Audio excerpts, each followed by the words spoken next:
এই বিলের যে দুর্নীতি শুরু হয়েছে, এইটাতে আমার বাসার বিল, এই মাসে বিল আসতে হচ্ছে গিয়ে 3300। ছেলেও নাই, মেয়েও নাই, বউ বাচ্চা কেউই নাই, আমি একা থাকি আমার পিএসএ নিয়ে বাসায়। আমার বাসায় কেন হঠাৎ করে 1500 আর হঠাৎ করে 3000 বিল আসবে? এর মানে ভৌতিক বিল। এরা এখন প্রাতিষ্ঠানিক দুর্নীতি শুরু করছে। আরে দর্শন কি খালি মহিলাদের হয়? এই বিদ্যুৎ বিলের দর্শন হচ্ছে না? এই যেটা হওয়ার কথা 1300, এইখানে 3500 5000 করে বিল মারতেছেন। মানে আর বাঁচার কোনো পথ নাই। এইটা শুনেন, সকালবেলা উঠে যে গার্জিয়ান যে 1500 টাকার বিলের জায়গায় যে 3000 3500 টাকা বিল দেখে, তার জীবন তো এইভাবেই শেষ হয়ে যাচ্ছে। এরা কিন্তু 12টা বাজায় ছাইড়া দিবে জনগণের। এদের কাছ থেকে কিন্তু বাঁচার কোনো উপায় নাই। কারণ ব্যক্তির বিরুদ্ধে তো মামলা করা যায়, এত বড় প্রতিষ্ঠানের বিরুদ্ধে আপনি মামলা করবেন কিসের ভিত্তিতে?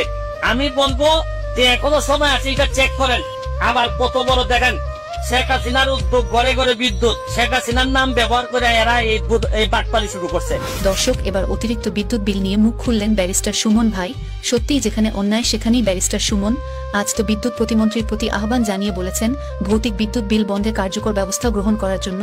আজকের এই ভিডিওটি সকল সাধারণ মানুষের জন্য খুবই গুরুত্বপূর্ণ, তাই আজকের এই ভিডিওটি বেশি বেশি শেয়ার করবেন। প্রিয় ব্যারিস্টার সুমন ভাই রাজধানীর হাতিরপুলে ঢাকা পাওয়ার ডিস্ট্রিবিউশন কোম্পানি লিমিটেডের সামনে দাঁড়িয়ে সামাজিক যোগাযোগ মাধ্যমে অতিরিক্ত বিদ্যুৎ বিল বন্ধে তিনি এ আহ্বান জানান। চলুন তাহলে ব্যারিস্টার সুমন ভাইয়ের মুখ থেকে সম্পূর্ণ বক্তব্য শুনে আসি।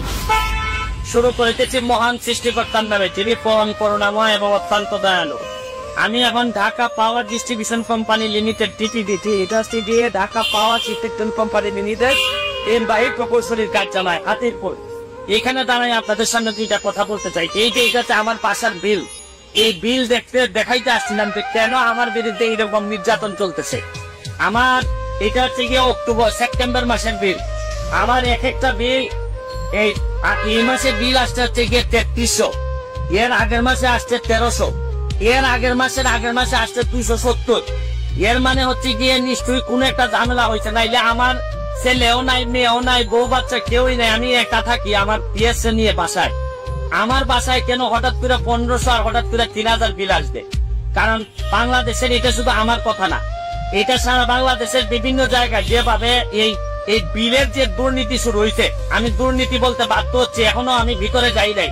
কারণ হচ্ছে গিয়ে একই বাসায় একই মানুষের কিভাবে 1300 আর 4000 কেমনে বিল হয়? এইটা আমি মানুষ দেখেন, এই বিলের কাগজ ছাড়া আমি কথা বলতে চাই না। কাগজ আমার কাছে 5 মাসের কাগজ জমা হয়েছে, এই জন্য আপনাদের সামনে দুইটা কথা বলতে চাই। আবার কত বড় দেখেন, শেখ হাসিনার উদ্যোগ, ঘরে ঘরে বিদ্যুৎ, শেখ হাসিনার নাম ব্যবহার করে এরা এই বাটপালি শুরু করছে। আমি আমার গ্রামের বাড়ি ছিলাম, এই গ্রামের বাড়িতে থাকাকালীন সময় দেখছি আমার বিল 3500 টাকা বিল আসছে। এর মানে ভৌতিক বিল। এরা এখন প্রাতিষ্ঠানিক দুর্নীতি শুরু করছে। আরে ব্যক্তির বিরুদ্ধে তো কথা বলা যায়, এই এত বড় প্রতিষ্ঠানের বিরুদ্ধে কথা বলবেন আপনি কিভাবে? কার বিরুদ্ধে কথা বলবেন?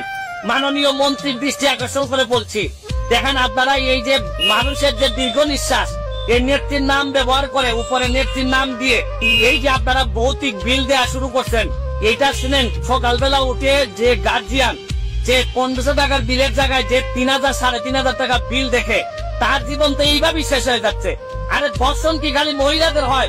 এই বিদ্যুৎ বিলের দর্শন হচ্ছে না? এই যেটা হওয়ার কথা 1300, এইখানে 3500 5000 করে বিল মারতেছেন। মানে আর বাঁচার কোনো পথ নাই। কারণ প্রাতিষ্ঠানিক দুর্নীতি যখন আপনি অবস্থান নিয়ে নেয়, তখন আমাদের যারা জনগণ আছে, জনগণের 12টা বেজে। এই যে দেখেন, আমি কাগজপত্র ছাড়া একটা কথাও বলছি না। এইভাবে যদি চলতে থাকে, আমি মাননীয় প্রাইম মিনিস্টারের দৃষ্টি আকর্ষণ করে বলছি, এরা কিন্তু 12টা বাজায় ছাইড়া দিবে জনগণের। এদের কাছ থেকে কিন্তু বাঁচার কোনো উপায় নাই। কারণ ব্যক্তির বিরুদ্ধে তো মামলা করা যায়, এত বড় প্রতিষ্ঠানের বিরুদ্ধে আপনি মামলা করবেন কিসের ভিত্তিতে? আমি বলবো যে এখনো সময় আছে, এটা চেক করেন। কারণ করোনাকালীন সময়ে এদের বিরুদ্ধে অভিযোগ আসছিল, এরা যা মন ধরে বিল দিচ্ছে, পরে আবার কেউ বলে যে ম্যানেজ করছে, অ্যাডজাস্ট করছে। এইভাবে একটা দেশ চলতে পারে না। কারণ আমার তো ব্যারিস্টার মানুষ, আমি বিল দিয়ে দিতে পারবো, অসুবিধা নাই।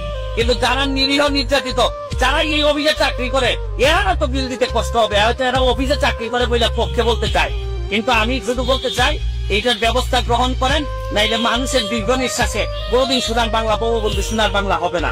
ভালো থাকবেন, সুস্থ থাকবেন। কি চমৎকার ভাবে দুর্নীতিগুলো তুলে ধরলেন ব্যারিস্টার সুমন ভাই। তিনি আসলেই বাংলার কেডি পাঠক, সত্য পথের পথিক, বাংলার ফাটাকেষ্ট, বাংলার বাঘ, আমাদের সকলের প্রিয় ব্যারিস্টার সুমন ভাই। তিনি হলেন একজন বীর পুরুষ, যিনি মৃত্যুকে ভয় করেন না, যিনি তার সাহসিকতা দিয়ে জয় করেছেন কোটি কোটি মানুষের